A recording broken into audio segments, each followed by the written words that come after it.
but the distance between Glenn Thompson and Conor Lamb. Kevin, you know these are two congressmen from Pennsylvania, and I'm going to guess they're scared stiff. What is Glenn Thompson, the moderate Republican, telling his Republicans? What is Conor Lamb, the moderate Democrat, telling Speaker Pelosi? Well, GT is saying essentially that he is going to be able to deliver to Happy Valley and State College the type of economic relief that many higher education institutions are needing right now. He is a moderate Republican, but he's also in the backyard of Penn State University. So he's one of those lawmakers who's heavily influenced by the battles of higher education in rural communities. Yeah, but Kevin, I don't mean to interrupt, but this is absolutely critical. What is the urgency of Glenn Thompson now to go over to Leader McConnell and say, grow up and get this done? It's incredibly urgent because for these rank and file members, for Conor Lamb specifically, who at one point was hailed as the future of the Democratic Party and by all accounts, according to sources I talk with, has a bright political future ahead of him. He has to be able to go back to these battleground districts and say that they are providing economic relief, not for big businesses, not for Wall Street, but for the small businesses in their backyard. And that's why you're seeing this shift in tone coming from leadership yesterday, Tom, as President Trump has suggested that he's going to have to use executive power in order to go around some of the stalemates coming from the halls of Congress. We can get into those executive powers in just a moment. Here's a line for you. If you look for total consensus among Senate Republicans, you're not going to find it. Senate Majority Leader Mitch McConnell. What and who does Senate Majority Leader Mitch McConnell turn his back on in the next few days?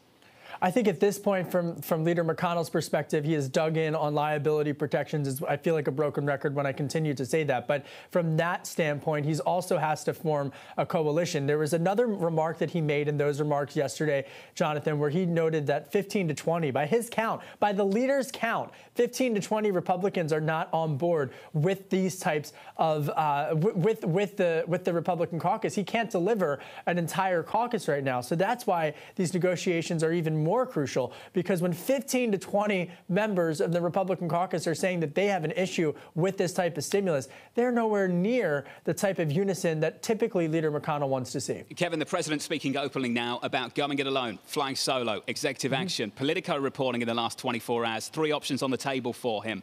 Delaying the collection of payroll taxes. He's been very outspoken publicly about that, but also doing something on eviction protection, and then going even further, extending enhanced unemployment benefits by using the money that Congress has been assigned to spend but has not used yet. Kevin, on those 3 issues right now, is this really doable? Yes, and you know, there's this great tool on the Bloomberg terminal where you can actually track, based upon public data, where the money from the last stimulus has actually gone all throughout the country. And the reason I bring this up is because it really illustrates that it's not just cities that have benefited from this economic stimulus, and that's why you're hearing this change in tone coming from 1600 Pennsylvania Avenue, because they know that whether it's in Center County, Pennsylvania, where Congressman Thompson represents, or in the Bronx, that you're seeing individuals and constituents take advantage, I don't want to say take advantage, but utilize the access to capital that has been made available to them. That's not a Republican nor a Democratic advantage. And that's why the president is trying to specifically say that if these blue-collar workers can't get access to those funds, that he's going to have to use executive order while Leader McConnell and Speaker Pelosi continue to work out a deal. The $600 enhanced unemployment benefit that President Trump is throwing his weight behind extending is really significant because it flies against the calls of some Republicans in particular that have become fiscal hawks. I'm wondering, President Trump, not known as being a fiscal hawk by any stretch of the imagination, is he lining up in some ways more on the Democratic side?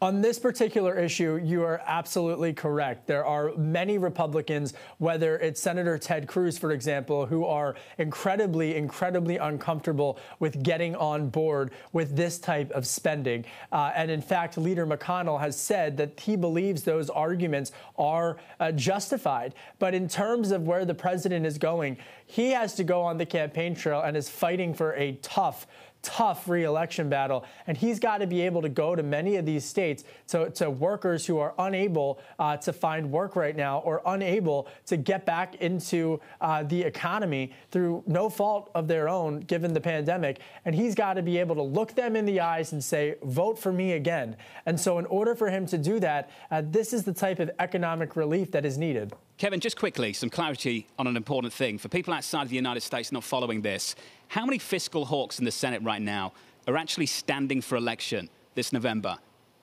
I would say that there's a handful, but I promise you I'll get you the exact number. I don't have it off the top of my head, but there's a handful who are in incredibly tough fights. You look at Senator Joni Ernst, she's the one that really comes to mind. She's a Republican from Iowa and is very conservative on the economy, and now she's facing a very progressive challenger. So for her, it's interesting because she's got to get the rural Iowa vote on board. They're very concerned about government spending, but she also has to get some swing voters and try to push her challenger and paint her challenger, portray her challenger as a very far left Democratic socialist. A free spending left radical. Yeah. Kevin, great to catch up with you. As always, Kevin Cirilli down in Washington, D.C.